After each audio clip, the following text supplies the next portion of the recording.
이게 2021년 작년에 나왔던 신문 기사인데 1년 새 골린이가 45만 명이 증가했다. 골프채 판매량도 굉장히 많이 늘어났다. 뭐 이런 내용이었거든요. 근데 이런 기사가 나왔는데 1년도 안 돼서 또 다른 전혀 반대 취지의 기사가 나왔습니다.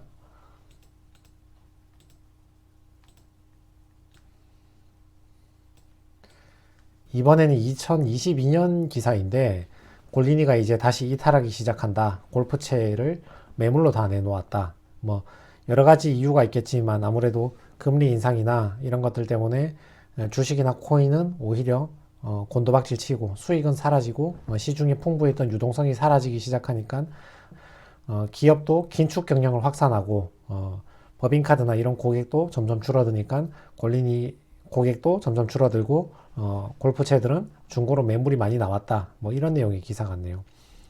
그래서 오늘 소개할 이혼 사건도 이와 굉장히 유사합니다.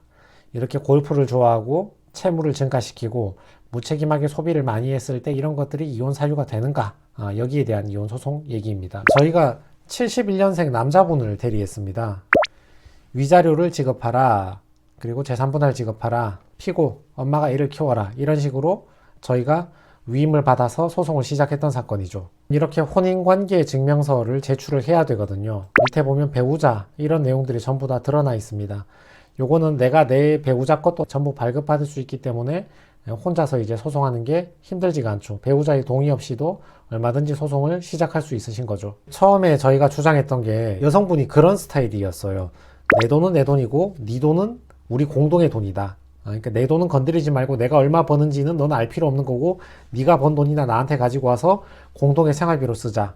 이런 식으로 자기 중심적으로 경제를 운영했는데 그래서 그 남자분 같은 경우는 여자한테 전적으로 급여를 다 맡겨서 여자가 전적으로 급여를 다 관리했다. 근데 여성분이 조금 더 큰 대기업에 다녔거든요. 여성분이 하는 말이 내가 돈을 더 잘 버니까 내가 얼마 버는지는 너한테 보여줄 수가 없다. 근데 네가 번 돈은 나한테 다 맡겨라. 내가 관리해 주겠다.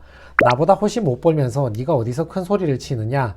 너는 투잡 쓰리잡을 해서 여자인 나만큼 벌어와야 된다. 이런 식의 논리를 펼치고 있었던 거죠. 그러나 그 여성분은 남편한테 말도 하지 않고 보험약관 대출을 받는 등 일방적으로 채무를 발생시켰습니다. 6,500만 원 이상의 보험약관 대출을 받았거든요. 부부 같은 경우는 채무를 증가시키는 것도 이혼의 사유가 됩니다. 내가 정말 가족의 필수적인 생활비를 위해서 대출을 받아서 썼다 그러면 그건 당연히 이혼 사유가 아니죠. 근데 그게 아니라 내 배우자에게 일체 통지도 동의도 없이 내가 일방적으로 채무를 늘려왔는데 그게 가정을 위해서 쓴 게 아니고 나 혼자 내 생활을 위해서 계속 대출받은 문제다. 그래서 경제적으로 힘들어졌다. 그것 또한 경제적 무책임으로 이혼 사유가 됩니다.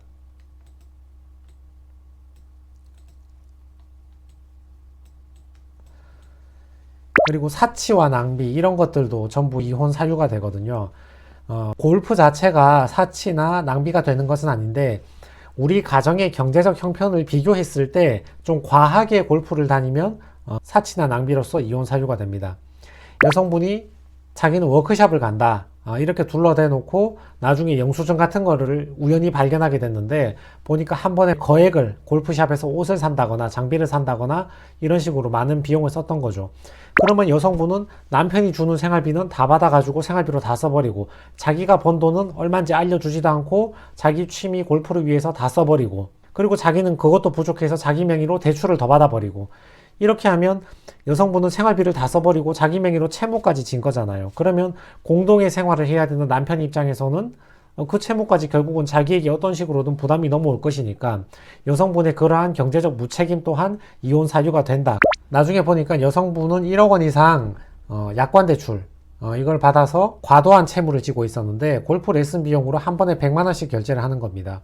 골프 레슨을 받는 자체가 이혼 사유가 되는 것은 아닌데 우리 경제적 형편을 봤을 때 내가 이미 과도한 채무를 지고 있음에도 불구하고 지금 그 채무를 해결하기 위해서 노력하지 않고 골프 레슨을 한다거나 골프 라운딩을 나간다거나 이런 식으로 행동하는 것은 경제적 무책임이 될 수 있다. 남편분이 여성분의 카드 내역을 보게 된 겁니다. 카드 사용 내역은 집으로 날아오잖아요. 그랬더니 2019년에는 5,400만 원, 2020년에는 6,300만 원, 2021년에는 6,500만 원의 카드를 사용한 거죠. 카드 사용 자체가 이혼 사유가 아니라 지금 여성분은 자기의 경제적인 일체의 내용을 남편한테 고지를 안 해주고 있잖아요. 남편이 벌어주는 생활비는 내가 관리하겠다는 이유로 네 돈은 공동생활비니까 다 써버리고 내 돈은 내 돈이니까 네가 알 바 아니고 근데 모으지도 않고 자기 생활비 다 써버리고 그것도 부족해서 해마다 5천만 원, 6천만 원 카드를 막 쓰고 있는 거죠. 그 소지품에서 카드 영수증 이런 걸 발견했거든요. 분명히 워크샵 간다, 어디 가서 일만 하다 온다 이렇게 말을 했었는데 영수증을 보니까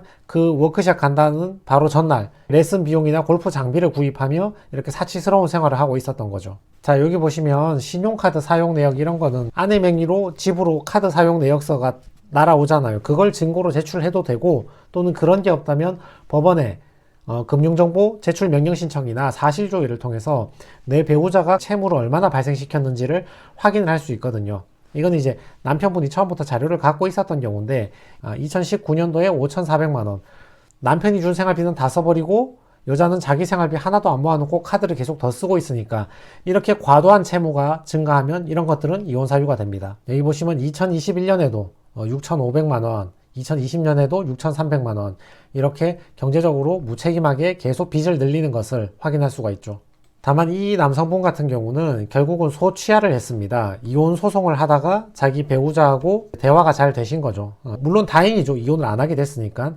법원 밖에서 앞으로 경제적 문제를 어떻게 해결할지 두 분이 원만히 대화가 돼가지고 소취하를 이렇게 제출하고 이혼하지 않는 걸로 종결이 됐습니다. 자, 그래서 오늘의 이혼 소송의 결론은 경제적 무책임도 이혼 사유가 된다. 경제적 무책임, 생활비 미지급. 돈을 벌어오지 않는 거, 그리고 돈을 번다 하더라도 과도한 빚을 지는 거, 과도한 신용카드를 사용하는 거, 우리 형편에 비해서 소비가 과도하게 크다. 이런 것들도 전부 이혼 사유가 될 가능성이 높기 때문에 이혼을 고민하신 여러분께 이 사건이 좋은 참고가 되었으면 좋겠습니다. 네, 이상입니다.